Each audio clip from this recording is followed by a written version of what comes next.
यार Alice in Borderland देखा जाए तो वो लोगों को इस बार कुछ खास पसंद नहीं आया। लोग कह रहे हैं कि भाई पिछले सीजन में जो बात थी वो इस बार हमको दिखी ही नहीं। इसका दोस्तों एक सबसे बड़ा रीजन पता है आपको क्या है? इस बार खेले गए गेम। हाँ भाई वो गेम इतने ज्यादा कॉम्प्लेक्स थे कि भाई सच में दिमाग लगाने का भी मन नहीं कर रहा था। कई लोगों का ये भी मानना है कि गेम्स कम खेले गए, लेकिन दोस्तों मैं आपको बता दूं कि पूरे 8 गेम खेले गए हैं।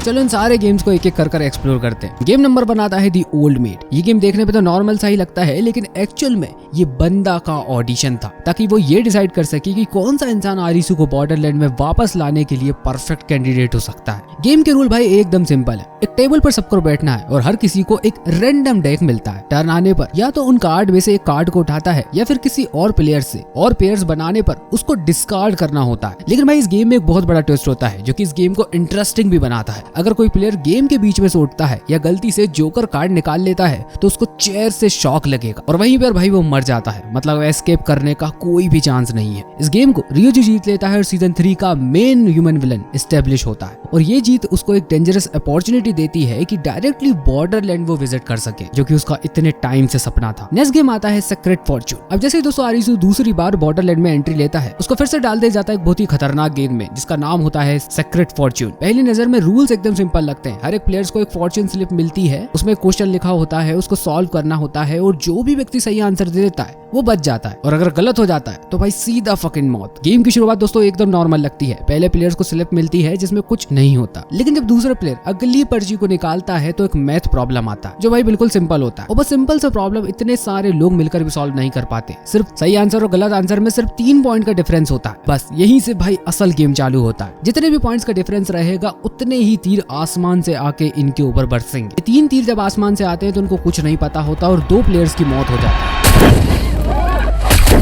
जैसे जैसे राउंड्स आगे बढ़ने लगते हैं मार्जिन ऑफ एरर भी बहुत ज्यादा खतरनाक होने लगता है। छोटी सी गलती का मतलब होता है सीधा मौत। आरिसू के पास भाई एक पर्ची आती है जो कि सबसे ज्यादा ट्रिकी होती है, गेस द वर्ल्ड पॉपुलेशन। यहाँ पर कि भाई वो सीधा साधा सा जवाब देता है 7.9 बिलियन, लेकिन असल जवाब होता है 100 मिलियन से ज्यादा। फिर क्या था भाई, लाखों तीर आसमान से आते हैं। यहाँ पर आरिसू को दिमाग बहुत ज्यादा काम आता है। उसको ये समझ में आता है कि स्लिप्स में एक हिडन क्लू भी होता है कि एरोस किस डायरेक्शन से आएंगे। इस क्लू का यूज कर वो अपने आप और कुछ प्लेयर्स की जान बचा लेता है। ये एरो वाला गेम भाई इस चीज को अच्छे तरीके से प्रूव कर देता है कि बॉर्डरलैंड में सारे गेम सिर्फ और सिर्फ आपकी शारीरिक ताकत से नहीं जीते जा सकते। कई गेम प्लेयर्स के दिमाग, पेशेंस लेवल और ऑब्जर्वेशन स्किल्स से भी जीते जाते हैं। अब आता है दोस्तों इस सीरीज का सबसे ज्यादा complex game, the zombie Hunt. देखा जाए दोस्तों तो इस गेम का बेसिक आइडिया बहुत ही सिंपल है। हर प्लेयर्स के पास कुछ कार्ड्स होंगे और हर एक राउंड में सामने वाले प्लेयर्स को अपने पत्ते दिखाने होंगे, लेकिन भाई असली ट्विस्ट आता है इन स्पेशल कार्ड्स के साथ। पहला कार्ड आता है दी ज़ॉम्बी कार्ड। अगर किसी के हाथ ये वाला कार्ड लग जाता है तो वो इंस्टेंटली जीत जाता है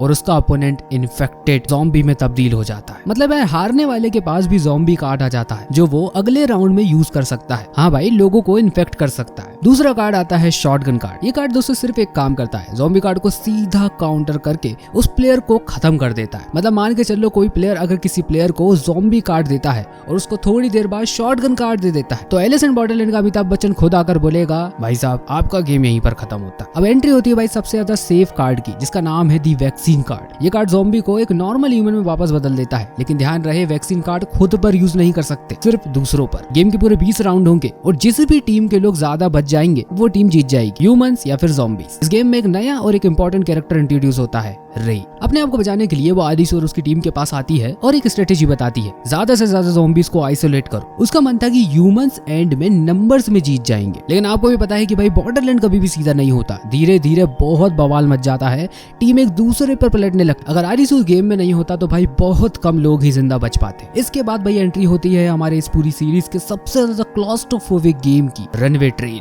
प्लेयर्स को ट्रेन के फर्स्ट कार से लास्ट कार तक सरवाइव कर जाना होता है और एंड में जो फाइनल में बचेगा उसको सायरन बजने के बाद ट्रेन को रोकना होगा। एकदम भाई इजी लगता है सुनने में, लेकिन भाई ऐसा नहीं है। हर एक नए कंपार्टमेंट में एक पिंजरा दिखाई देगा, उसमें एक चिड़िया होगी। ये चिड़िया एक क्लू है क्योंकि हर एक कंपार्टमेंट में या तो ऑक्सीजन होगा या फिर जहरीली गैस। प्लेयर को वहाँ पर कुछ मास्क दिए जाते हैं और उन मास्क को बहुत ही ज्यादा चतुराई से यूज करना है। मास्क के साथ एक कैनिस्टर होता है जो कि जहर को न्यूट्रलाइज करता है। अगर ऑक्सीजन निकला और मास्क पहना तो कैनिस्टर वेस्ट। और अगर वहाँ पर जहरीली गैस हुई और लोगों ने मास्क नहीं पहना तो भाई सीधा मौत। हर एक प्लेयर के पास 5 कैनेक्टर होंगे, मतलब कि यार एक गलत गैस और तुम अपनी एक लाइफ लाइन खत्म कर दोगे। मतलब यार दोस्तों आप खुद ही इमेजिन करो, जैसे जैसे कंपार्टमेंट्स आगे बढ़ते गए प्लेयर्स गलत गैसेस करते गए, धीरे धीरे कर उनके पास कोई भी ऑप्शन नहीं बचता। आगे गए तो सीधा मौत और पीछे गए तो भाई बचने का कोई चांस ही नहीं है। लेकिन भाई बॉर्डरलैंड की यही तो खूबसूरती है, यहाँ आपको लगता है कि सारे गेट बंद हो गए, वहाँ पर एक गेट हमेशा खुला होता है। दरअसल इस चलती हुई ट्रेन के बाजू में अक्सर ट्रेन गुजरती रहती है और कई बार तो दोनों ट्रेन की स्पीड सेम हो जाती है। तो उसागी ने यहाँ पर दिमाग लगाया कि क्यों ना दूसरी ट्रेन में जंप कर लिया जाए। सुनने में भाई सब कुछ इम्पॉसिबल सा लगता है, लेकिन उसागी भाई बहुत से लोगों को यहाँ पर ये कर जान बचा लेती है। सेमीफाइनल आ चुका है और लोकेशन होती है टोक्यो टावर। हर एक प्लेयर को एक बजर दबाना है, अपने बिंगो कार्ड पर एक डायगोनल, एक हॉरिजॉन्टल और एक वर्टिकल लाइन कंप्लीट करनी है। लगता है ना भाई एकदम सिंपल गेम, लेकिन नहीं भाई, यहाँ पर आता है एक सबसे बड़ा ट्विस्ट। जैसे ही यहाँ पर कोई भी प्लेयर बजर बजाएगा तो ऊपर से हैवी बॉल बेरिंग्स बरसना शुरू हो जाएंगे। एक तरफ से प्लेयर टावर के ऊपर चढ़ रहा है और दूसरी तरफ उसी प्लेयर के ऊपर लोहे के गोले बरसते हैं। यहाँ पर ऑलमोस्ट सारे लोग मारे जाते हैं, लेकिन उसागी के पास क्लाइंबिंग स्किल होती है जो कि उसको उसके फादर से मिली हुई थी। इसके बाद सबसे टॉप पर जाकर वो फ्री बजर को प्रेस करती है, जो कि लिटरली सबको बचा लेता है और उसी की वजह से बहुत सारे लोग फाइनल में जा पाते हैं। अब आता है भाई एक बहुत ही खतरनाक गेम जिसका नाम होता है किक द कैन। जापान के हर एक बच्चे ने इस गेम को जरूर खेला होगा। इवन पहले एक जापानीज एनीमे शो आता था, उसका नाम था कोची कॉमिक, उसमें भी इस गेम को खेला गया था। लेकिन एलिस इन बॉर्डरलैंड में इसको अपस्केल कर दिया गया। इस खेल में प्लेयर्स को 10 कैन दिए जाएंगे। हर राउंड में एकदम सिंपल रूल है, कैन को किक करो और उसे उठा के एरेना सेंटर में वापस लाकर रख दो। लेकिन ये सब करना है एक टाइमर खत्म होने से पहले। अगर टाइम निकल गया तो खेल खत्म, कैन के अंदर लगे हुए बॉम्ब फट जाएंगे। टेंशन और भी ज्यादा हाई होता जाता है क्योंकि जैसे जैसे राउंड आगे बढ़ते हैं वैसे वैसे गेम की तेजी और प्रेशर और भी ज्यादा बढ़ने लगता है। और इन समय सबसे बड़ी प्रॉब्लम ये होती है कि आरिसू जख्मी है, वो प्रॉपरली भाई चल भी नहीं पा रहा। लेकिन एंड में भाई एक बहुत ही इमोशनल मोमेंट आता है। जिन लोगों को आरिसू इतनी देर से बचा रहा था वही लोग भाई उसके काम आते हैं एंड में। काजुआ तो अपनी जिंदगी दांव पर लगा देता है आरिसू को बचाने के लिए। अब आता है भाई सीरीज का सबसे ज्यादा डिस्टर्बिंग गेम पॉसिबल फ्यूचर्स। इस गेम में आपको दिमाग की स्ट्रेंथ के साथ साथ फिजिकल स्ट्रेंथ भी चाहिए। हर एक प्लेयर को नेक और रिस्ट बैंड पहनाए जाते हैं। फिर वो एंटर करते हैं कैसे एरेना में, यहाँ पर की 25 रूम स्क्वायर पैटर्न में अरेंज होते हैं। रूल भाई काफी सिंपल होते हैं लेकिन उतने ही ज्यादा कॉम्प्लेक्स। हर एक रूम में प्लेयर्स को डाइस रोल करना पड़ता है। जो भी नंबर डाइस पर आता है वही डिसाइड करता है कि कितने लोग आगे वाले राउंड में जाने वाले हैं, मतलब आगे वाले कमरे में जाएंगे। मतलब मान के चलो दोस्तों, अगर डाइस पर 2 आया तो सिर्फ 2 ही लोग आगे जा पाएंगे, बाकी लोग पीछे रह जाएंगे। सबसे बड़ा ट्विस्ट ये होता है कि एक प्लेयर्स के पास स्टार्टिंग में सिर्फ 15 पॉइंट होते हैं। ये पॉइंट इसके वॉच पर हमेशा रिफ्लेक्ट होते रहेंगे। जैसे ही यहाँ पर प्लेयर एक नए रूम में एंटर करते हैं तो 1 पॉइंट डिडक्ट हो जाता है। मतलब भाई जितना तुम घूमोगे उतने ही यहाँ पर आपके जीने के चांसेस कम होते जाएंगे। अगर डाइस ने अलाउ ही नहीं किया तो मैं आगे बढ़ने का,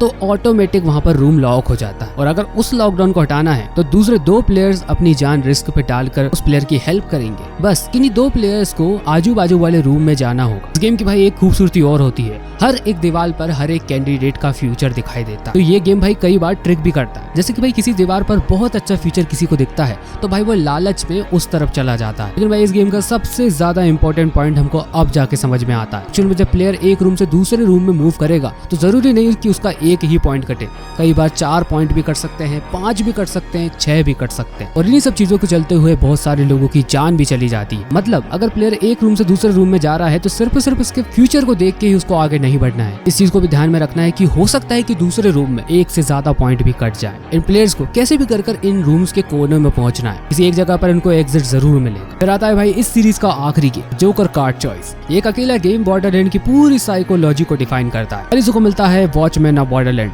एक ऐसा कार्ड जो कि लाइफ और डेथ के बीच खड़ा हुआ है। वॉचमैन अपने पत्तों से 2 रैंडम कार्ड निकालता है, फिर आरिसू को कहता है कि कोई एक कार्ड को चूज करो, तुम्हारी किस्मत तुम्हारी चॉइस पर ही डिपेंड करेगी। आरिसू एक कार्ड उठाता है और वो जोकर निकलता है। लेकिन आरिसू वॉचमैन से कहता है कि मुझे पहले से ही पता था कि दोनों ही कार्ड जोकर के हैं। मतलब आरिसू की चॉइस उसके हाथ में थी ही नहीं। इसके बाद आता है भाई सबसे बड़ा ट्विस्ट। वॉचमैन यहाँ पर फिर से 2 चांसेस देता है तो आरिसू रियल वर्ल्ड में वापस चला जाए। यहाँ पर आने वाले समय में उसके साथ कुछ भी हो सकता है, कोई भी अनहोनी हो सकती है, या फिर वो मौत को एक्सेप्ट कर ले जिसके आगे कुछ नहीं है, सिर्फ और सिर्फ शांति। और आरिसू यहाँ पर अपने रियल हीरोज वाली चॉइस लेता है। वो अपना दर्द, अपना स्ट्रगल एक्सेप्ट करता है और रियल वर्ल्ड में जाना ज्यादा सही समझता है, सिर्फ अपने लिए ही नहीं उसागी के लिए, और वो रियल वर्ल्ड में वापस आ जाता है। इस तरीके से भाई सीजन 3 की एंडिंग भी हो जाती है। और हमारे वीडियो की अकेले से बॉर्डरलैंड की पूरी एंडिंग को मैंने डिटेल में इस वीडियो में समझाया हुआ है, यहाँ पर क्लिक कर उस वीडियो को देख सकते हैं। और हाँ भाई, best brutal movie skills already out हो चुकी है हमारी सेकेंडरी चैनल पर, इस वीडियो को जरूर देखना। बाकी ठीक है दोस्तों, वीडियो को लाइक कीजिए, चैनल को सब्सक्राइब कीजिए। मुलाकात होगी आपसे अगले ही एक ऐसे धांसू वीडियो में,